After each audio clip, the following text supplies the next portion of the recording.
buenos días para todos. Nos acompaña el doctor José Julián Escobar, cirujano cardiovascular de la Clínica Cardiovida, el coordinador del programa de posgrado de cirugía cardiovascular que tenemos en asocio con la UPB. Va a hablarnos hoy de válvula aórtica bivalva más allá de la válvula. O sea, José, bienvenido. Muchas gracias. Muchas gracias, doctor González. Bueno, buenos días. Muchas gracias por permitirnos estos espacios. Y yo creo que el motivo de la charla de hoy es que podamos entender que la válvula aórtica bivalva en otras circunstancias es una patología que es rara, pero esto por ser un centro de referencia cardiovascular pues la vamos a ver con mucha frecuencia. No solo pacientes posoperatorios de la válvula aórtica bivalva, sino el manejo integral, porque esto de verdad que como todas las patologías de acá, esto es un trabajo de equipo, desde la detección, desde el seguimiento y ya finalmente el tratamiento. Entonces no voy a ahondar en lo último de la evidencia porque tampoco hay mucho, sino más o menos que entendamos, sobre todo el personal que está en formación, que la válvula aórtica bivalva no es solo una variación anatómica, sino que nosotros los cirujanos la consideramos como una enfermedad aparte. No es lo mismo un paciente con una válvula trivalva que una bivalva y todas las patologías asociadas. Es una unidad funcional porque es muy importante en la dinámica cardiovascular, porque no solo es la que regula el flujo del volumen sistólico, o sea, lo que le voy a entregar a la circulación, sino también hace parte importante y dinámica de la circulación coronaria. Entonces, para efectos prácticos, la aorta se divide más o menos como en estas cuatro partes, que es la raíz aórtica como tal, que no hace parte de la aorta ni hace parte del ventrículo, sino que es una unidad funcional. La aorta ascendente, que se le llama también porción tubular, el arco aórtico, de donde salen los vasos supraaórticos, y la aorta descendente. Este sistema, que es la raíz aórtica, vemos que normalmente la génesis de la válvula aórtica es una válvula aórtica trivalva con 3 velos semilunares, y de cada uno de esos senos entre la válvula y la aorta lo que se conforma son los senos coronarios, y el seno coronariano derecho, el seno coronariano izquierdo, y esta es como nosotros lo entendemos como una unidad funcional. Miren que los diámetros son diferentes y la estructura es diferente, y eso se compone de un anillo que es como la unión ventriculoarterial verdadera, pero más abajo de eso está el anillo al que nosotros le llamamos un anillo verdadero, que no es muy anatómico sino más fisiológico, que es donde implantamos las válvulas aórticas.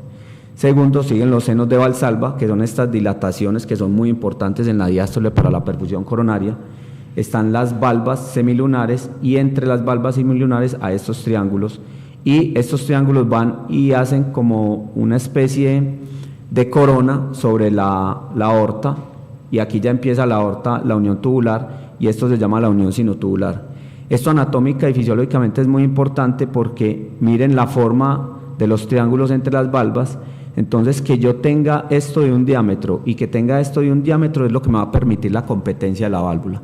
Si uno de estos dos diámetros se empieza a perder, la válvula se empieza a volver incompetente. Entonces, muchas veces es lo que pasa en las insuficiencias aórticas, que no son primarias, o sea, la válvula está buena, pero empieza a ser insuficiente, y es porque esta estructura o esta unidad funcional de la raíz aórtica ha perdido alguna de su geometría. Si se dilata el anillo abajo, la válvula no va a ser competente porque va a tener un prolapso, una caída de los velos, y si la unión sinotubular se va perdiendo por una dilatación aórtica, estos triángulos se van separando cada vez más, y eso no deja la coaptación de la válvula. Entonces, para nosotros la raíz aórtica es una unidad funcional, no es una parte anatómica del corazón. Eso no es nuevo. Siempre cuando uno encuentra estas cosas, estos son los sketches que tenía Leonardo da Vinci, y aquí él en las disecciones de los muertos, mire que ya había encontrado varias válvulas anormales. Esto es una válvula trivalva, pero mire que aquí hay una cuadricúspide, y por aquí en el sketch él pintó una válvula aórtica bivalva. O sea que eso es conocido desde hace mucho tiempo, pero no se entendía bien su significado. Osler, que profundizó mucho en las enfermedades infecciosas, sí veía la asociación entre endocarditis infecciosa y la válvula aórtica bivalva. Abbott es el que se da cuenta que muchos de estos pacientes, aparte de la valvulopatía, tenían dilatación de la aorta ascendente, pero solo McCusick en el 72 es el que acuña un término que aún todavía se utiliza y no se debe utilizar, que es la necrosis quística de la media. Esa necrosis quística de la media es un hallazgo histopatológico, eso no define ninguna enfermedad. Pero eso se quedó pues como en la mente de muchas personas, y todavía le dicen al aneurisma o al aneurisma roto, la necrosis quística de la media. Como les dije ahora, en la vida normal, en el mundo normal, la válvula aórtica bivalva, aunque es una entidad rara, pero es la cardiopatía congénita más frecuente. Entre el 1 y el 2% de la población podemos tener una válvula aórtica bivalva, pero que nos demos cuenta, ¿cierto? Este número puede ser mayor porque hay válvulas aórticas bivalvas que son competentes y son funcionales, y uno pasa a lo largo de la vida con una válvula aórtica bivalva sin tener ningún problema. Entonces, esto es de los sintomáticos o de los que por alguna imagen tienen algún hallazgo.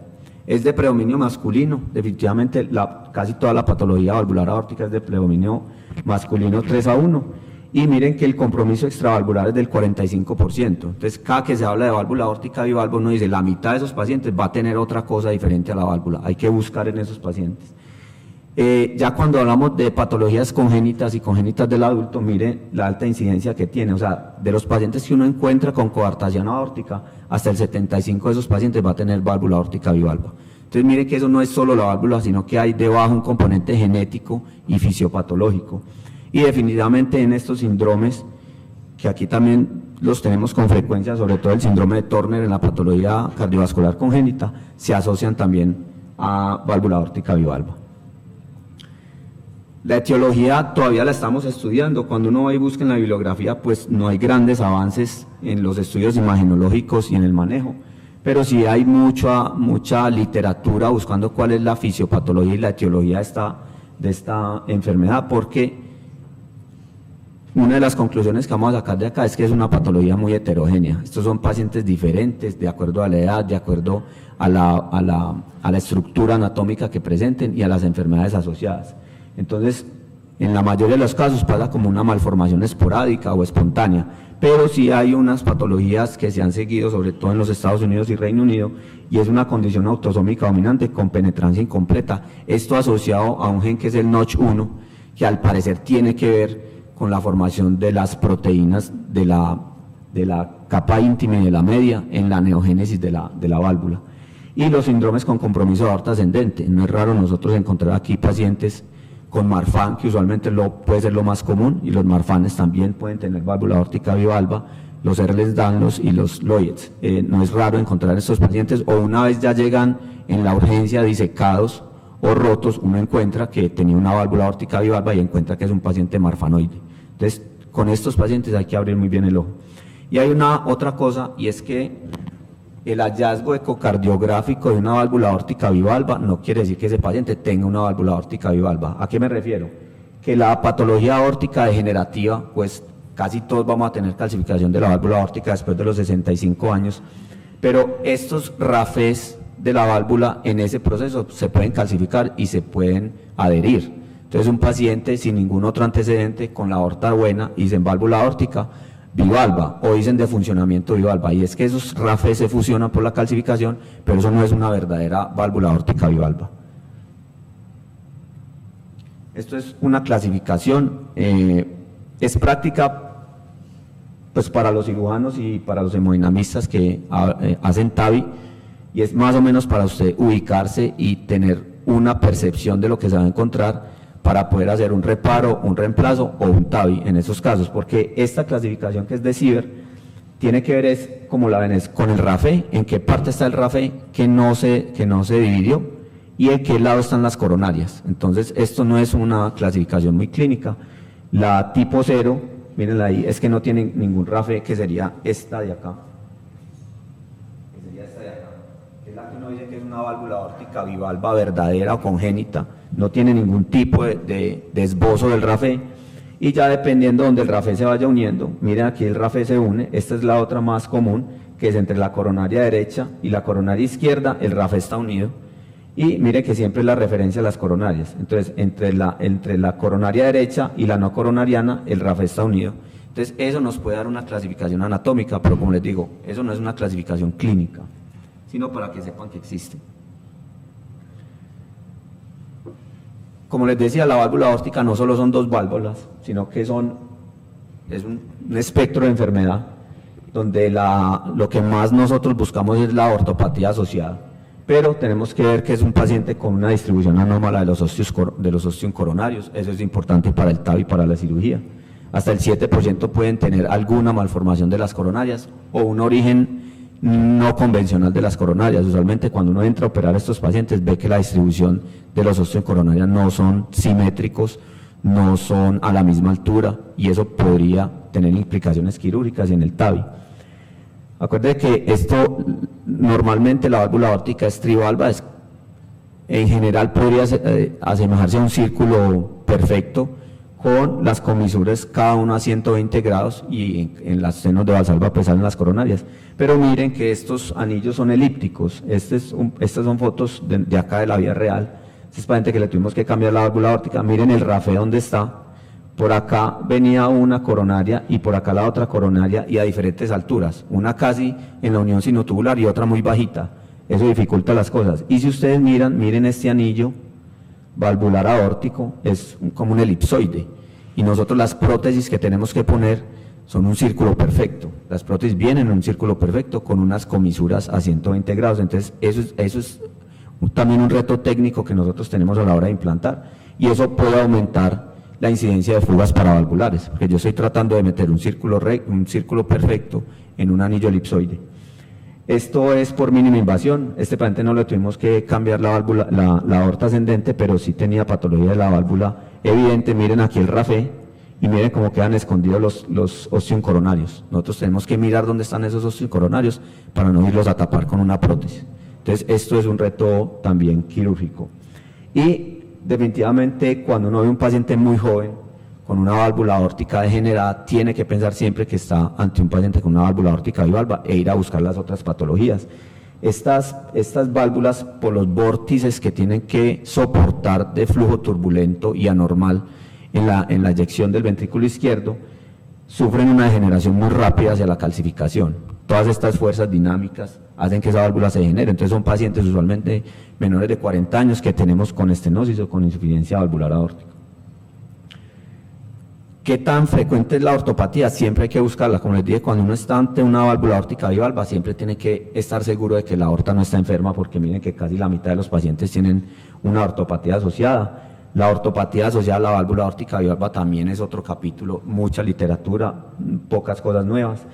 El aneurisma aquí siempre ha sido cuáles son los límites de estos pacientes. Cuando uno habla de patología aórtica, también está en la cabeza con unos números que son los límites para usted tomar una decisión quirúrgica o no. Obviamente en un escenario de una dilatación aórtica crónica, cuando ya la urgencia, pues ya ahí no hay nada que pensar. Pero entonces se dice, estos pacientes hay que operarlos antes, hay que operarlos después. Es como la gente común y corriente y esperar un diámetro mayor de 5.5 centímetros para ir a intervenir la aorta. Todas estas cosas hay que tener en la cabeza, porque la combinación de todo esto es lo que nos va a decir qué hacer con el paciente. Pero mire que un paciente que tenga mayor de 45 milímetros el diámetro de la aorta, ya es un paciente dilatado, y esos pueden ser hasta el 45% de los pacientes con válvula aórtica bivalva. La disección es muy difícil de estudiar en estos pacientes, porque como todas las disecciones aórticas son una urgencia, igual son hallazgos post-mortem, pero estos pacientes pueden variar desde el 1% hasta el 10% de disección aórtica. Porque les dije que esto no es una sola enfermedad, sino que es una enfermedad heterogénea. Entonces, si yo tengo un paciente joven con una insuficiencia valvular aórtica, una válvula aórtica bivalva, una dilatación solo de la raíz aórtica, y que en la familia haya habido antecedentes o este aneurisma haya crecido muy rápido, ese paciente podría estar más allá del 10% de que se va a disecar. Ese paciente es con el que hay que tener cuidado, porque se va a disecar. Pero si yo tengo un paciente mayor de 65 años, una válvula aórtica bivalva, con dilatación de la aorta ascendente, pero por encima de la unión sinotubular, y que no tiene antecedentes familiares, tal vez ese paciente estaría en el 1%. Es muy raro que ese paciente se vaya a disecar. Entonces, miren que estamos ante la misma patología, pero diferentes pacientes. Bueno, entonces la gente dice, bueno, ¿por qué se dilata la aorta ascendente en un paciente con una válvula aórtica bivalva? ¿Es por la hemodinámica de esa válvula, que es anormal y tiene unos vértices de flujo que pegan contra la pared aórtica y la deforman? ¿O es que hay algo más de base? Como les decía ahorita, desde hace mucho tiempo, los médicos anteriores se dieron cuenta que estaba esta asociación y nombraron la degeneración quística de la media. Y en los estudios histopatológicos y moleculares se ha visto que sí hay un compromiso del tejido aórtico, un compromiso anormal del tejido aórtico. muchas de estas explicaciones dice, bueno, es que ya se murió esto. No es ni una ni la otra, sino que la combinación. Si yo tengo un tejido que es anormal y después lo someto a unas fuerzas que no son fisiológicas, ese tejido se va a degenerar y probablemente esa sea la mejor teoría que tenemos. Entonces miren las dinámicas de flujo. Este estudio es muy bonito porque estos son resonancias y tomografías con glóbulos rojos marcados, y miren aquí que estamos ante una válvula aórtica bivalva y el RAFE está entre el derecho y el izquierdo, que es lo más común que usted va a encontrar. Entonces el flujo o el volumen sistólico que va a salir por esa válvula aórtica va a tener estos vórtices que vemos allá con esa flujometría.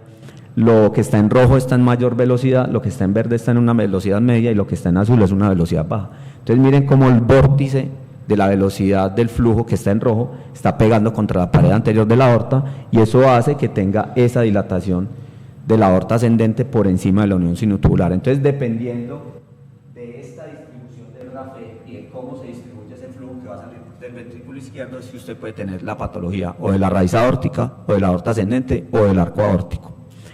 Y en los estudios moleculares se ha encontrado como 3 estructuras que pueden degenerar la capa media de la aorta, y es lo que estamos mirando hacia el lado de allá de la gráfica, y es que la media de la aorta es un tejido muy organizado, donde están las fibras, el músculo liso está embebido en las 2 capas de colágeno y de fibrina, pero hay una proteína que es esta, que está como atrapando las 2 capas y estabiliza los miocitos dentro de las 2 capas, que es la fibrilina 1. Al parecer estos pacientes tienen alteración de la fibrilina 1, y esa fibrilina 1 se degenera, y cuando se degenera fragmenta el colágeno y la fibrina, la degenera, los miocitos empiezan a liberar metaloproteinasas, y estas metaloproteinasas inducen la apoptosis de los miocitos. Entonces por eso la llamaban la necrosis de la capa media, es que esos miocitos sufren apoptosis, se dañan, pierden la capacidad elástica, se vuelve una aorta rígida, y es una aorta que se va a disecar o se va a romper. Entonces, como no tenemos claridad en cuál de los 2 mecanismos es, lo que podemos inferir es que los 2 mecanismos se juntan para poder producir la ortopatía de la válvula aórtica bivalva. Se ha tratado de clasificar, y esto también les digo es como más quirúrgico, lo que les decía ahorita. Este fenotipo, porque como les mostré cómo estaba dividida la aorta, usted puede tener una dilatación solamente de la raíz aórtica, puede tener una dilatación por encima de la unión sinotubular y solo de la parte ascendente, o puede tener dilatado hasta el arco. Esta es la que más se asocia a disecciones aórticas. Entonces, el paciente que tiene una válvula aórtica bivalva, joven, degenerada, y que tenga un aneurisma solo de la raíz, probablemente este es el paciente que tenemos que operar más temprano. Y esta clasificación simplemente es como para poder hablar todos el mismo idioma, qué tipo de aneurisma es, porque miren que tampoco es un solo aneurisma, son diferentes. ¿Qué dicen las guías? Las guías y los que han escrito de aorta dicen, mire, estos pacientes hay que estar muy pendientes porque ya sabemos que la aorta está enferma, que se va a dilatar, que se va a degenerar, no sabemos bien si se va a disecar, pero sí sabemos que va a progresar a la degeneración y al aneurisma. Entonces yo tengo que tener en la cabeza 2 cosas, si ese paciente tiene indicación por la válvula o si tiene indicación por la aorta, o si tiene indicación por las 2, ¿cierto?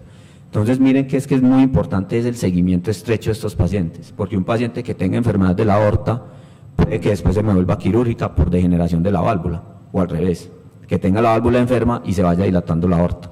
Entonces por eso es muy importante el manejo multidisciplinario del cardiólogo, del ecocardiografista y del cirujano, ponerse de acuerdo cómo seguir estos pacientes. Si yo tengo la válvula enferma y la tengo que intervenir y la aorta mide más de 45 milímetros, cámbiale todo. Ese paciente va a tender a la degeneración y hay que cambiarle todo. Si el paciente tiene una aorta de más de 55 milímetros y no tiene enfermedad valvular, ese paciente hay que operarlo, porque es como si cualquiera de nosotros tuviera una aorta de más de 55 milímetros. Como les digo ahorita, la estructura de la válvula y de la raíz aórtica se va a ver comprometida con el aneurisma, porque va a dañar toda la geometría de la raíz aórtica. Entonces el paciente no solo está en peligro de que se diseque o se rompa, sino que ese paciente, si la aorta sigue creciendo, daña la estructura de la raíz aórtica y ese paciente va a terminar con una insuficiencia aórtica. Entonces ese paciente hay que operarlo. Pero los que están menos de 55 y mayor de 45, ¿qué hacer? Hay que mirar lo que les decía ahorita, si ese paciente tiene antecedentes familiares de disección o de muerte súbita en personas jóvenes en la familia que no se sabe qué es, probablemente fue una disección de aorta. Entonces, si ese paciente tiene antecedentes familiares, tiene un perfil de alto riesgo, o yo veo que se está dilatando solamente la raíz, así tenga menos de 55 y más de 45, el paciente hay que llevarlo a cirugía. Y usualmente nosotros valoramos en cirugía, o con las ecos que hacemos en cirugía, si ese paciente le puedo preservar su válvula o si le tengo que cambiar la válvula. Eso va a ser dependiendo de cómo esté la válvula. Acuerde que ellas se degeneran hacia la calcificación, pero la mayoría de los pacientes se degeneran es hacia la insuficiencia. Son válvulas que tienen un tejido diferente, son más laxos, tienen fenestraciones, se prolapsan las válvulas. Entonces, estos pacientes, muchos de ellos van a degenerar hacia la insuficiencia. Y hay ocasiones, existen ocasiones en que podemos preservar la válvula, que eso tiene pues muchos beneficios. ¿De dónde sacaron como ese 45? Miren, estas son unas curvas de supervivencia después de operar los pacientes, pero de operar los pacientes sin tocarle la válvula, sin tocarle la aorta ascendente. Miren que entre 40 y 45, la sobrevida después de la cirugía sin tocarle la válvula es muy parecida. Pero si usted tiene un paciente que tiene más de 45 milímetros de aorta ascendente o de la raíz aórtica, y usted le opera la válvula, pero no le toca la aorta, miren cómo se dividen las curvas de mortalidad. O sea, la sobrevida a 15 años es mucho menor y se separan más después del segundo año. Entonces, de ahí sacaron ese 45. Por eso, si el paciente yo lo voy a llevar a cirugía de la válvula y la aorta mide más de 45, hay que cambiarle la aorta ascendente. Como les dije, al menos en las últimas guías de guías valvulares no tocan la válvula aórtica bivalva, sino que esto se trata en las guías de patología aórtica. Como son como mundos diferentes, entonces sacan unas guías aparte, pero esas guías aparte hablan pues del seguimiento y del manejo quirúrgico, que en realidad no ha cambiado mucho. Las medidas y los diámetros son las que les dije, y ya dependiendo, si es una estenosis aórtica, tiene los mismos criterios de una estenosis aórtica para operar, y si es una insuficiencia aórtica, tiene los mismos criterios de una insuficiencia aórtica para operar. Que sí me gustó de este artículo, y es que le dicen, todo el mundo dice seguimiento estrecho, pero ¿qué es seguimiento estrecho? Yo ese paciente lo voy a medir cada cuánto, ¿con qué lo voy a medir? Y en estas guías sí son claras, entonces le dicen a usted, mire, si es un paciente que tiene menos de 50 milímetros del diámetro de la raíz aórtica, no tiene antecedentes familiares, no tiene patología de la válvula aórtica, ese paciente usted le puede hacer el seguimiento cada 3 años, ¿listo? Pero ¿cómo debe ser ese seguimiento? Se tienen que poner de acuerdo el cardiólogo, el ecocardiografista y el cirujano qué método van a seguir, porque si usted le va a hacer seguimiento, no le puede hacer una eco hoy y en un año hacerle un TAC, tiene que ser con el mismo sistema. La diferencia en general entre una tomografía y una ecocardiografía en medir la aorta puede ser hasta de 2 milímetros, en otras partes dicen que de 4 milímetros. Eso no pasa nada en una población normal, pero en una aorta bivalva sí pasa, ¿cierto? Porque eso nos puede definir una conducta. Entonces, con el mismo método, si ese paciente no tiene factores de riesgo, si tiene una aorta que no está tan dilatada, mayor de 55 milímetros, ese paciente sígalo cada 3 años. Si ese paciente ya tiene más de 50 milímetros, tiene antecedentes familiares, pero la válvula todavía está buena, usted ese paciente lo debe seguir al menos cada año, pero dice si puede cada 6 meses, también con el mismo método, ¿listo? Entonces esto deja claro cuál es el seguimiento de los pacientes y explicarle muy bien al paciente, pues en el momento en que desarrolle algún síntoma, pues habrá que verlo más rápidamente. Las conclusiones de esta pequeña charla, que es, entonces es una condición heterogénea, hay mucha parte de la genética que no entendemos, todavía no entendemos bien qué es lo que pasa con la válvula aórtica bivalva. Entonces hay que tener en cuenta que cada paciente es un paciente diferente y hay que hacerle un perfil diferente para el seguimiento y para el manejo. La ecocardiografía a familiares de primer grado, aunque aquí no tenemos muy bien definido eso, lo que les dije anteriormente en las otras diapositivas es que sí hay una tendencia o hay un tipo de enfermedad que es familiar, que está alterado el Notch 1, que tiene una penetrancia incompleta, pero como nosotros no sabemos eso, si usted tiene un paciente con una válvula aórtica bivalva verdadera, que se configure su cuadro, que tenga dilatación de la aorta ascendente, ese paciente, los familiares de primer grado deberían tener una ecocardiografía al menos, porque hasta 1/3 de uno de esos familiares va a estar afectado. Hay otros estudios que cogen pacientes con válvula aórtica bivalva, dilatación de la aorta ascendente, y miran los familiares que tienen válvula aórtica trivalva, y en general esos pacientes les va creciendo la aorta a un ritmo más acelerado que la gente normal. Entonces mire que no solo es la válvula, sino que hay algo detrás de eso. No llegan a los límites quirúrgicos, pero los pacientes que tienen válvula aórtica bivalva y un familiar de primer grado que tenga alguna alteración en el Notch 1, la aorta va a crecer más rápido que en cualquiera de nosotros, pero no sabemos pues qué pasa a los 60, 70 años y ya tiene criterios quirúrgicos. El seguimiento estrecho, lo que les dije ahorita, cada 3 años se puede hacer un paciente de bajo riesgo que no tenga dilatación de la aorta ascendente, pero cada año si la aorta ascendente mide más de 45 milímetros. Porque acuerde que este paciente o nos va a cantar por la válvula aórtica o se le va a seguir creciendo la aorta. Y se dice que así no tenga los diámetros que dice ahí, si usted tiene un paciente con válvula aórtica bivalva y al año el aumento fue de más de 3 milímetros, entre 3 y 5 milímetros, ese paciente ya está teniendo una aceleración de la enfermedad, ese paciente hay que operarlo. Así no cumpla esto, si creció eso hay que llevarlo a cirugía. La profilaxis antibiótica, esto no lo mencionan como muy bien en algunas de las guías, pero sí hay reportes de que estos pacientes hasta el 30% tienen un mayor riesgo de hacer endocarditis infecciosa. Entonces mis pacientes que yo sigo con válvula aórtica bivalva, que van a procedimientos dentales, les doy profilaxis, porque es que el riesgo es mucho. Entonces pasa de usted tener una válvula aórtica bivalva que probablemente podría estar siguiendo o no ser operado a una endocarditis infecciosa que lo va a obligar a operar esa válvula.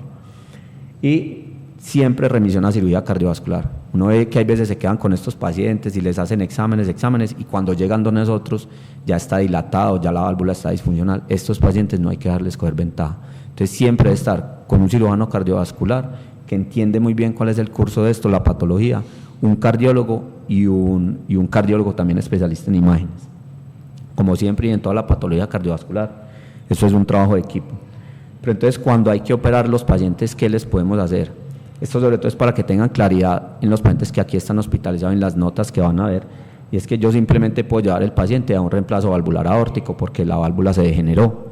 Estas, como les dije, son fotos de nosotros. Esta es la visión del cirujano a través de una cirugía mínimamente invasiva. Entonces mire que aquí vemos muy bien una válvula aórtica verdadera y vuelvo y les digo, miren el anillo como es. Entonces en estos pacientes hay que decalcificar, quitar muy bien toda la válvula, fijarse cuál es el anillo, implantar la válvula de la mejor forma para no tapar los coronarios y tener una imagen ahí intraoperatoria que nos diga que la válvula está bien implantada, porque el riesgo de esto son las fugas paravalvulares o que tapemos algunas de las coronarias por meter una válvula que es redonda. Y como les dije, ese paciente se le hace la cirugía valvular aórtica, pero este paciente tiene que seguir en vigilancia, porque si en ese momento tenía una estenosis aórtica severa y la aorta medía, no sé, 3,5, 4, no era indicación de cambiársela, pero ese paciente se puede seguir dilatando, porque ya vimos que no solo es la dinámica de la turbulencia, sino que ese paciente tiene anormalidad de la media. Entonces este paciente, así yo le cambie la válvula aórtica, en unos 10 años se puede dilatar la aorta y tenerlo que llevar a cirugía de aorta. Entonces estos pacientes no es como el paciente convencional, que usted le cambia la válvula aórtica y lo está vigilando cada año para ver cómo va la prótesis y probablemente ese paciente no se tenga que operar en mucho tiempo. En estos pacientes hay que seguir mirando la aorta. Y lo otro es que cuando yo tengo compromiso de la aorta, entonces yo ya tengo que cambiar toda la aorta y tengo que cambiar la raíz aórtica y poner una válvula o preservarla. Y alguna vez se me acercaban, no sé si eran estudiantes o internos, que no entendían cuando nosotros, en los códigos aparece reemplazo de aorta ascendente, pero nosotros podemos reemplazar la aorta ascendente de muchas formas. Lo más común que se hace acá y en todas las partes del mundo es la cirugía de Bentall. La cirugía de Bentall es coger este tubo de Dacron, ponerle una válvula biológica o mecánica dentro del tubo, suturar la válvula al tubo y ese tubo pegarlo contra el anillo aórtico y reimplantar las coronarias. Ese es el Bentall, que es lo que más hacemos. Este es un Bentall. Claro que este se fue con arco, entonces hubo que reemplazarle los vasos del cuello. Pero aquí adentro hay una válvula biológica y por estos lados están reimplantadas las coronarias. Cuando no ponemos una bioprótesis, sino que preservamos la válvula del paciente, es decir, resecamos toda la aorta que hay alrededor, los senos de Valsalva, y esa válvula la introducimos dentro del tubo, ese es el Tyron Davis, y es preservar la válvula del paciente dentro del tubo. También se ha hecho acá en válvula aórtica bivalva, porque el paciente puede ir con indicación de dilatación de la aorta ascendente, pero tiene una válvula aórtica bivalva que es funcional. Entonces, como vimos, estos pacientes son más jóvenes, entonces librarlos de una prótesis valvular aórtica es muy bueno para el paciente. Entonces, si esa válvula está buena, es competente, no tiene ninguna degeneración, pero la aorta se dilató, le podemos cambiar la aorta preservando la aorta del paciente. Entonces, el Ventral es reemplazar la aorta con una prótesis dentro, y el Tyron David es reemplazar la aorta pero con la válvula nativa del paciente adentro. Los dos van con reimplante de coronarias. Como les dije, esto es un trabajo de grupo. Estos pacientes usualmente los discutimos todo el grupo quirúrgico y vemos cuál es la mejor opción. Utilizamos muchas imágenes. También me preguntan que si teníamos TAC, ¿para qué pedíamos aortograma? Y es que yo tengo que hacer en mi cabeza una reconstrucción tridimensional en imágenes que son bidimensionales. Entonces el TAC es muy bueno, lo puedo reconstruir de muchas formas, veo hasta dónde va el aneurisma, pero el aortograma a mí me da mucha información de cómo están los osteocoronarios, cuál es la distribución, que no haya un implante anómalo y ver por dónde van las coronarias, a ver yo qué voy a hacer. Pero esto es un trabajo en equipo, no son pacientes fáciles, saben que hay pacientes que hay que seguir en el tiempo y que la válvula aórtica bivalva no es una única enfermedad, sino que es una entidad muy heterogénea. Gracias.